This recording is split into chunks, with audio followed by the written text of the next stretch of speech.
Assalamualaikum warahmatullahi wabarakatuh. Perkenalkan, saya Noni Rahmandayani dan rekan saya Siti Nur Latifah. Di sini kami akan menjelaskan strategi pengembangan sosial emosional pada anak usia dini. Apa itu perkembangan sosial? Perkembangan sosial adalah proses kemampuan belajar dan tingkah laku yang berhubungan antara individu dengan individu lainnya sebagai bagian dari kelompoknya. Perilaku sosial juga merupakan aktivitas dalam hubungan dengan orang lain, baik dengan teman sebaya, guru, orang tua maupun lingkungan di mana anak itu tinggal.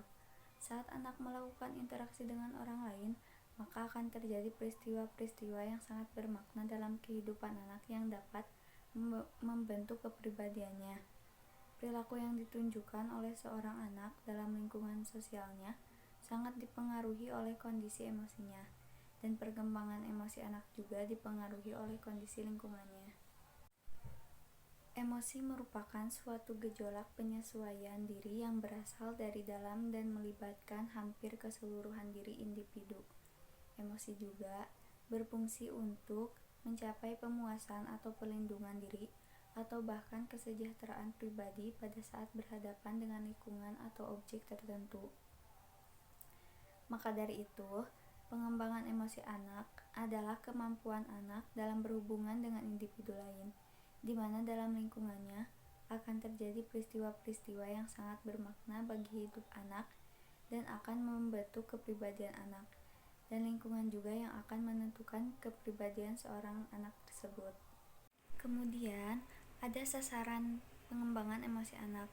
Pengembangan emosi pada anak merupakan satu hal yang penting dan harus diperhatikan oleh para guru.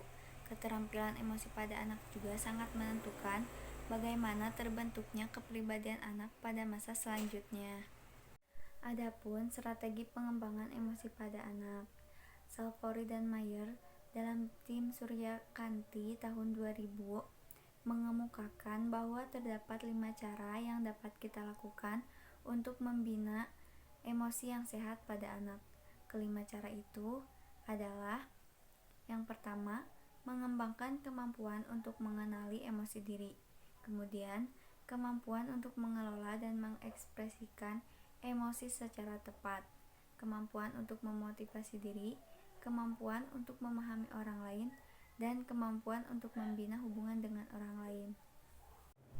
Nah, yang pertama yaitu kemampuan untuk mengenali emosi diri. Untuk mengenali anak emosinya dapat dilakukan dengan cara mengajarkan anak untuk memahami perasaan-perasaan yang dialaminya. Orang tua ataupun guru dapat mengajak anak untuk mendiskusikan mengenai berbagai emosi yang dirasakan berdasarkan pengalamannya. Misalnya, guru mengarahkan rasa marah anak dengan suatu kegiatan bermain.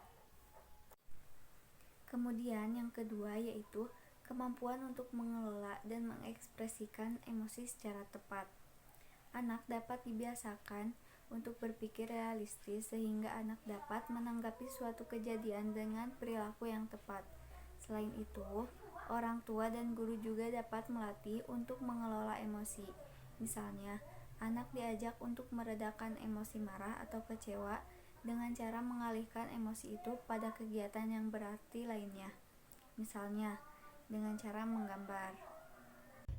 Selanjutnya C. Kemampuan untuk memotivasi diri. Pengembangan kemampuan untuk memotivasi diri didorong oleh kemauan anak dalam menyelesaikan masalah. Oleh sebab itu, orang tua dan guru diharapkan tidak mengabaikan kemampuan anak untuk memecahkan masalah. Karena dengan penyelesaian masalah ini, anak dapat belajar banyak.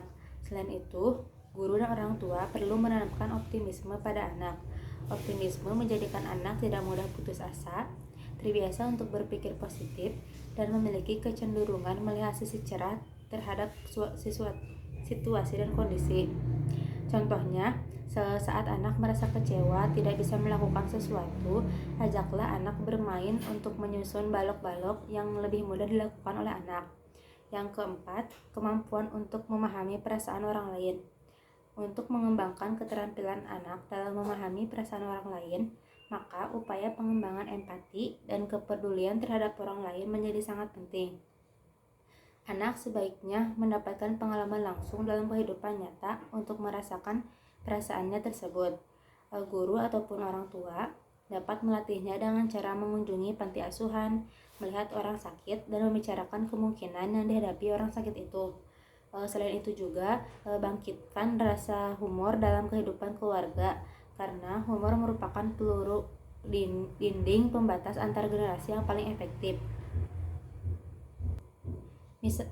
Misalnya, ajak anak untuk melihat sirkus atau badut agar anak merasa gembira dan memiliki keinginan untuk tertawa. Yang kemampuan untuk membina hubungan dengan orang lain. Latihlah anak untuk bergabung dengan anak yang lain, bermain kelompok, dan melakukan kerjasama. Pengalaman ini juga sangat berarti bagi anak untuk kehidupannya di kemudian hari. Contohnya yaitu biarkan anak bermain dengan anak sebayanya dan perhatikanlah serta arahkan cara bermain anak sehingga dia tidak mendominasi dikuasai anak lainnya. Yang keempat, metode pengembangan sosial emosi anak usia dini. Yang kesatu ada bernyanyi dan bermain musik. Musik memberikan dampak nyata pada perkembangan emosional manusia. Oleh karena itu, bermain musik bagi anak sangat penting dan memberikan pengaruh yang cukup kuat dalam pengembangan emosinya. Ada juga menurut Mahmud 1995 mengatakan bahwa musik dapat menimbulkan rasa kesatuan dan persatuan, rasa kebangsaan, rasa keagamaan, dan rasa kagum. Musik juga mempunyai manfaat. Musik yang lain diantaranya adalah mendorong gerak pikir dan rasa, membangkitkan kekuatan dalam jiwa, dan membentuk watak. Musik juga menanamkan dalam jiwa manusia perasaan yang halus dan budi yang halus. Yang kedua, bermain peran. Dalam permainan ini, anak dapat mengembangkan kemampuan sosial emosional. Anak dapat mengekspresikan berbagai macam emosinya tanpa takut, malu, maupun ditolak oleh lingkungannya. Ia juga dapat mengeluarkan emosinya yang terpendam karena tekanan sosial. Dalam bermain peran, seorang anak dapat memainkan tokoh yang pemarah, baik hati, takut, penuh hati, dan lain sebagainya. Yang ketiga, bercerita. Bercerita bagi seorang anak adalah sesuatu yang menyenangkan. Melalui cerita, anak dapat mengembangkan imajinasinya menjadi apapun yang ia inginkan. Dalam cerita, seorang anak dapat memperoleh nilai yang banyak dan berarti bagi proses pembelajaran dan perkembangannya, termasuk di dalamnya perkembangan emosi dan sosialnya. Yang keempat, permainan gerak dan lagu. Permainan gerak dan lagu merupakan aktivitas bermain musik sambil menari. Anak-anak sangat menyukai permainan ini, terutama jika lagu dimodifikasi oleh lagu-lagu tertentu. Yang kelima, demonstrasi. Berkenaan dengan perkembangan emosi, pembelajaran emosi dilakukan dengan cara mendemonstrasikan atau mengekspresikan perasaan. Demonstrasi dapat dilakukan melalui kegiatan bercakap-cakap terlebih dahulu. Kemudian anak diminta untuk mendemonstrasikan emosi yang diminta.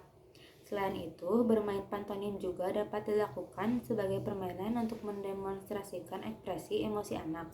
Terima kasih, sekian presentasi dari kelompok 3. Mohon maaf apabila ada kesalahan. Wassalamualaikum warahmatullahi wabarakatuh.